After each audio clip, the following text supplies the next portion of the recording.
I'm going to quickly show you how to crumple up stuff. So we're going to start with paper, and then we're going to show you how to crumple up a blender monkey. We're going to use modifier, so it's going to give us a lot more control than just simulating this. So crumpling up begins with delete this X, delete this light. We probably need the camera later. We need a piece of paper though.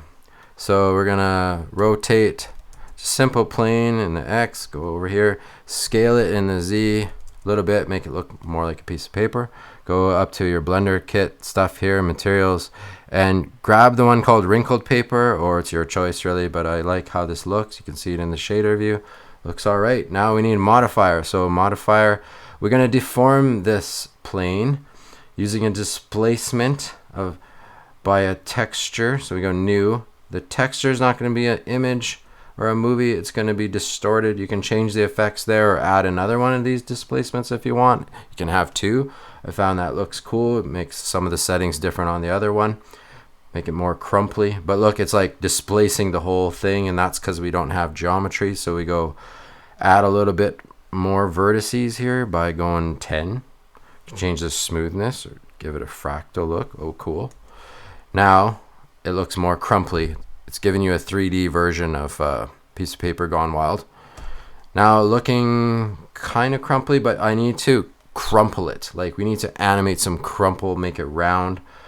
If I use crumple a lot as a paraphrase, I'm sorry. Deform. Oh, deform again. Yes, shrink wrap. We're gonna shrink wrap by project. And we're going to shrink wrap above the surface and give it a limit of 3. You'll see why, some subversions. If you played with those settings, you'll definitely see why. We need a target though. What's going to crumple this? We need another object. Icosphere is good. Gives us some edges there. Makes it look a little better. You can use a sphere as well. I used a sphere in my short animation John down to do this effect. Modifier, we don't need no modifier in this. We just need it to not be seen. We just don't want any shadows, nothing in the render. Wire, there we go. Now back to the modifiers, and I'm gonna eyedrop target. Now notice it went right away, like kind of stuck to it right away. That's where this limit comes in. If you have this limit set, so you can keyframe that limit if you want. This is great, eh? You can just keyframe that stuff. Okay, now let's go back to frame 1 for now. And we're gonna go change this. I know it seems like a waste of 10 seconds of your life, but isn't it nice when you get a bunch of stuff over in your collection and then you're like, oh yeah, that thing, what was it? And you're looking for it and you're like, I didn't name it. Now, shrink wrap, modifier, looks good and everything.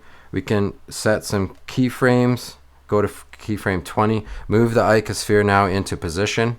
Oh, and we got some crumple, yay. And we can set keys on the piece of paper too. So why would you do that? So maybe when you're crumpling a piece of paper, you'll see that the piece of paper gets smaller, right? So maybe you want to crumple it up. Well, how come it's not set in keyframe? Auto keyframe, I love this thing. Auto keyframe, okay. Scale. It set a keyframe. Perfect. The icosphere didn't initially, but it can fix that. Boom. Scale, I don't know. Scale this one a little more. Okay.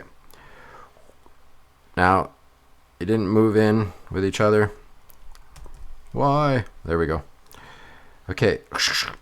All crumpled. Now you can play around with this, set keyframes. It's great. Now go over here and you'll notice if you're in keyframe 12, it's like crumpling already. You don't want it to.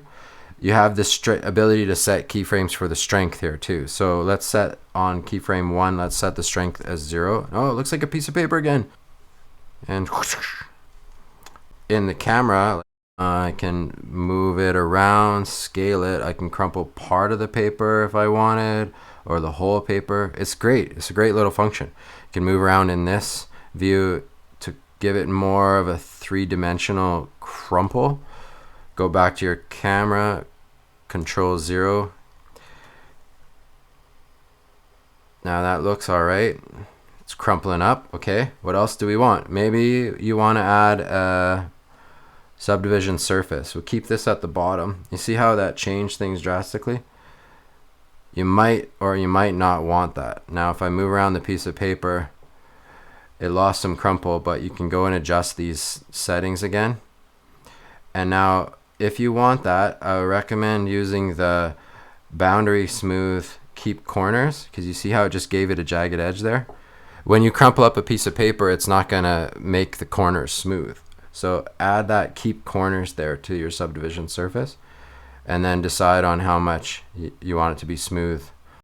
Okay, I'm gonna show you how to crumple up a monkey as well. So let's go into edit mode, and if I go Shift Alt and then select one of these vertices, it'll grab a whole bunch.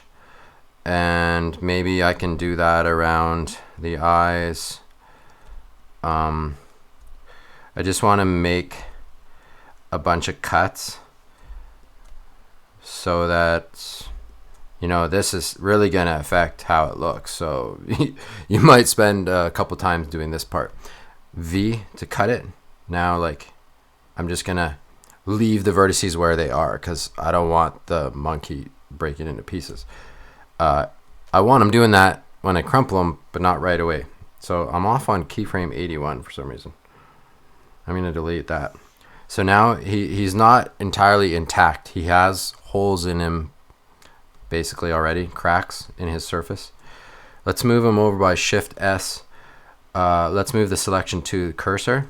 Okay, so now he's there.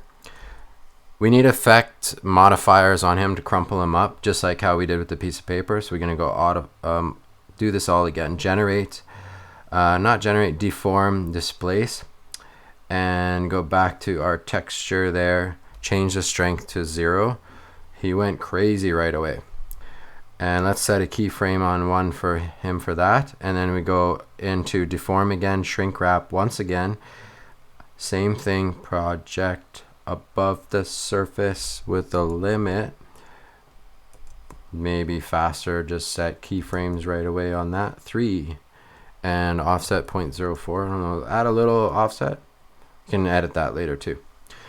What are we gonna use? This icosphere as a target again. Once again, this icosphere didn't have any modifiers. Okay, you don't need it. Now we're gonna have this guy shrink wrapped. Let's back up that for now.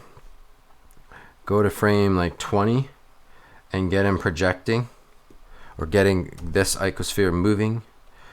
And he's crumpled. He's magnificently crumpled. I love it. Now just, you might not even be working on a project. You just want to go into or some old project that you had and just use this effect and play around with it. It's just fun. I'm so happy to be able to make this tutorial. Now, if you want to just maybe see here that monkey, you had to cut those edges to show like this crumpled effect. So he's basically turning into a plane and then being crumpled in a way, in a sense. So he could be flat, is what I'm trying to say, if you extended out all those vertices. So yeah, just play around with some of these settings, make it look better to your heart's delight. Add another modifier if you would like. Once again, that's that generating a subdivision surface, and still keep that same effect with the boundaries. Go keep corners and then change this however much you like. I hope you had fun with this, and I would like if you could leave in the comments maybe a link to a little video that you did. I'll check it out and see what you were able to crumple.